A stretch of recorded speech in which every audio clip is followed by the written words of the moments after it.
केशर केशर केशर मित्रांनो, केशर आंबा पाहिलात का मित्रांनो? रोज तुम्हाला नवीन नवीन आपल्या नर्सरीचे ब्लॉग बघायला मिळतच आहेत, पण आज म्हणलं काहीतरी वेगळं दाखवूया. तर हा केशर आंबा आहे 2 वर्षाचा मित्रांनो.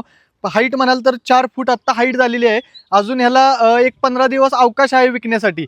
तोपर्यंत अजून एक पालवी येऊन हाईट याची जवळपास 4.5 फुटापर्यंत हाईट येणार आहे. तर अशा पद्धतीचा हा डबल बाट्यावरचा केशर आंबा आहे मित्रांनो.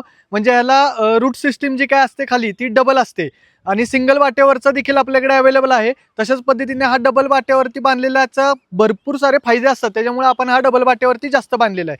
आणि हा कशापासून तयार केलेला आहे ना आंबा, तर इथे मागे पाहू शकता तुम्ही, हा केशर आंबा आहे आणि त्याचंच हे मदर प्लांट आहे मित्रांनो. आणि त्याला आंबे लागलेले आहेत, तुम्ही पाहू शकता. आता याची स्टिक काढून आपण हा आंबा बनवलेला आहे. हा कलमी आंबा आहे. इथं खाली बघितलं तुम्हाला तर कलम केलेलं बघायला मिळेल. हे असं डबल वाट्यावरचं रोप आपल्याकडे अवेलेबल आहे आणि हे या झाडाच्या स्टिक पासून बनवलेलं आहे. हे मदर प्लांट आहे. इथे तुम्ही याला लागलेले आंबे जर का बघितले मित्रांनो, तर जवळ आसपास 31 ते 40 आंबे या झाडावरती लागलेले आहेत.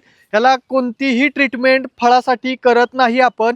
हा फक्त आणि फक्त तुम्हाला दाखवण्यासाठीच आंबा ठेवलेला आहे आणि अशा पद्धतीचं ह्याचं स्टिक काढून आपण हा आंबा तयार केलेला आहे. तर केशर आंब्यासाठी फेमस असणारी आणि आपल्या महाराष्ट्रामध्ये सगळीकडे ओळखली जाणारी सगळ्यात मोठी नर्सरी म्हणलं तर शैलेश नर्सरी मलकापूर, 50 एकरमध्ये नर्सरी आहे मित्रांनो आपली. तर हे आज दाखवायचं होतं तुम्हाला, मदर प्लांट पण दाखवायचे होते आणि हे झाड पण दाखवायचं होतं, म्हणून आजचा हा व्हिडिओ फक्त तुमच्यासाठी. धन्यवाद.